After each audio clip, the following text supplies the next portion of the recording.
Halo, Assalamualaikum warahmatullahi wabarakatuh. Jumpa lagi dengan saya Freddy Sudaryanto seperti biasa. Untuk subuh ini di kasus Subang, tentunya kasus Subang dalam penantian, di mana memang belum 100%, walaupun sudah ada terpidana dua, yaitu Pak Yosef Hidayah juga Ramdhanu, bahwa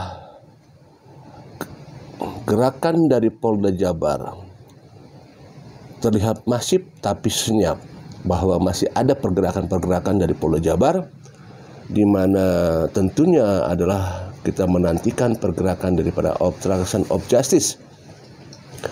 Di samping juga adalah pergerakan dari yayasan, ya. Tentu pertanyaannya juga adalah apakah akan segera ada P21 untuk salah satu dari oknum, yaitu Ibda Taryono, dan juga apakah akan P21 untuk status Ibu Mimin, Abi dan Arigi, dan apakah akan ada tersangka untuk di yayasan.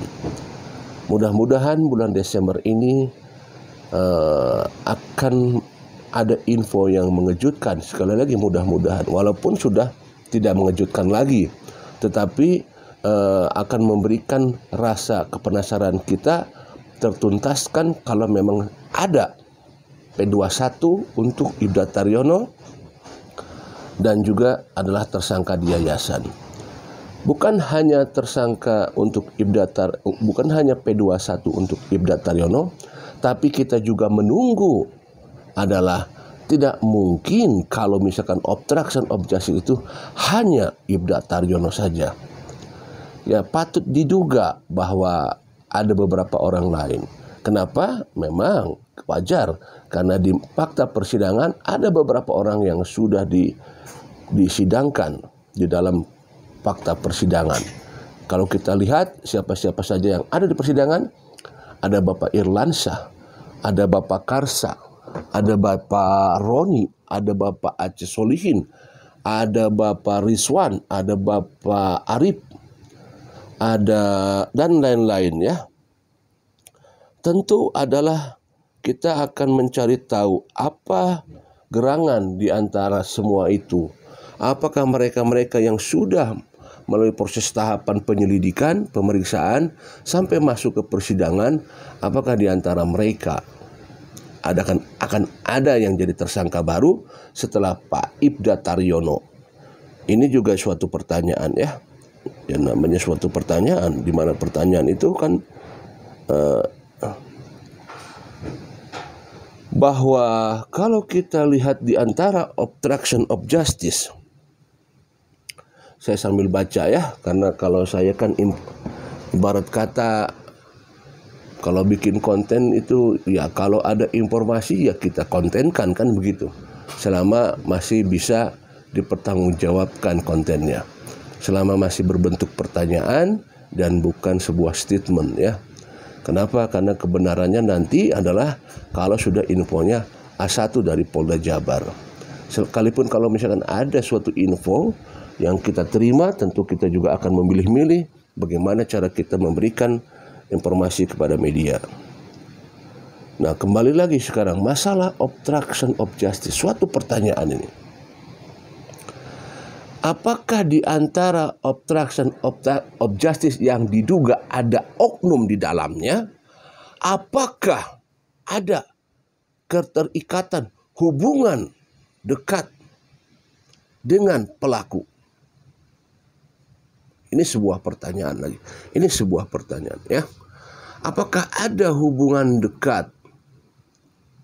Ya, hubungan dekat itu bisa jadi hubungan saudara, ya.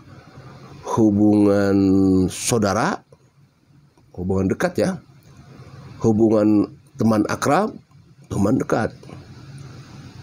Nah, ini sebuah pertanyaan sekali lagi. Apakah ada di antara obstruction of justice yang diduga adalah oknum?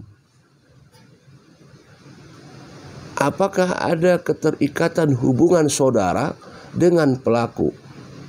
Bila mana misalkan ada hubungan saudara, ya, yang namanya saudara, ya, baik buruknya biasanya nih kalau hubungan saudara nih ya, hubungan saudara, kita bicara secara logika saja. Kita bicara secara logika.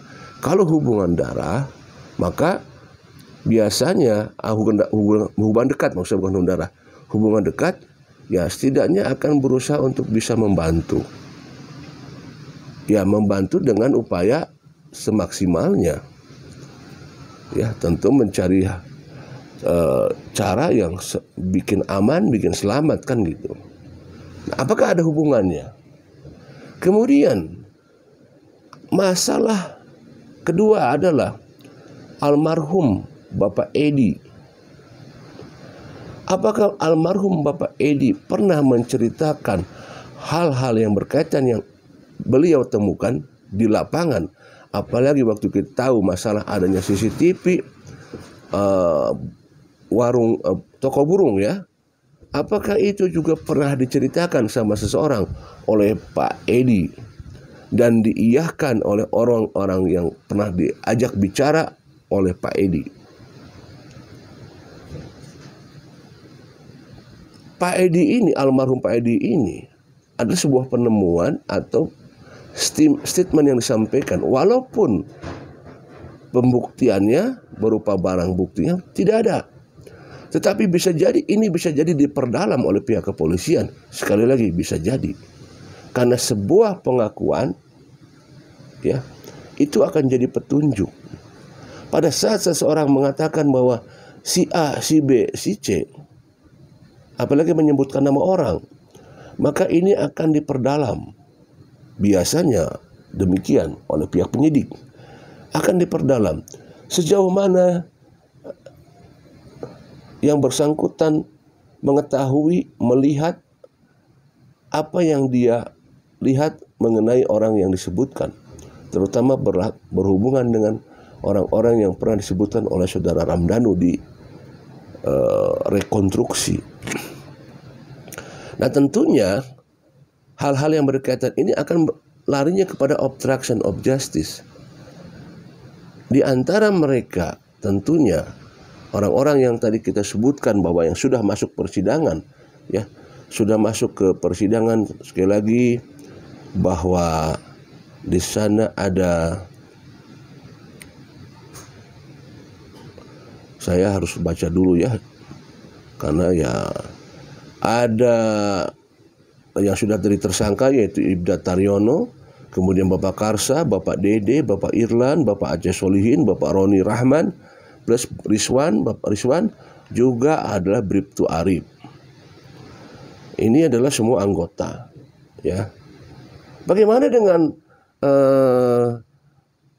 di luar anggota yang sipil? Apakah yang sipil juga ikut berperan di dalam kasus Subang ini? Ini juga sebuah pertanyaan, ya. Apakah ada peran di sana untuk sebagai perintangan daripada proses penyelidikan? Jalan Cagak itu kecil, ya, sebuah desa yang dimana hubungan satu sama lainnya itu begitu erat. Beda kalau misalkan di perkotaan ya. Kalau di pedesaan itu kan hubungan sosialnya itu begitu erat. Satu sama lain ya, kumpul-kumpul di warung kopi, kumpul-kumpul di pos jaga sambil minum kopi, main catur, ngerokok, makan kacang. Mereka hubungannya dekat, sosialisasinya, ya. Artinya bahwa memang ada kedekatan di sana. Kalau kedekatan berarti mereka mengetahui siapa satu sama lain, siapa peran kehidupan di masyarakatnya seperti apa, pengaruh di masyarakat seperti apa, ya. Adalah mereka mengetahui itu. Dan tentunya kalau punya hubungan sosial yang sangat tinggi, maka ada usaha untuk bisa membantu atau menolong. Seperti itu. Kita tunggu saja bahwa Polda Jabar masif tapi senyap, obstruction of justice terus digali. Kemarin-kemarin ada sidang, ya maksudnya adalah sidang bukan di persidangan tapi sidang pemeriksaan untuk obstruction of justice. Semoga mereka-mereka yang diperiksa bisa membongkar semuanya dan terungkapnya kasus ini sehingga bisa sebuah pengakuan di mana siapa sebenarnya yang berperan di balik obstruction of justice. Juga kita menunggu bagaimana tersangka, apakah akan ada tersangka dalam waktu dekat untuk yayasan dan sekolah. Status MAA, apakah akan P21, kita tunggu saja. Desember ini mudah-mudahan sebelum tahun baru. Assalamualaikum warahmatullahi wabarakatuh.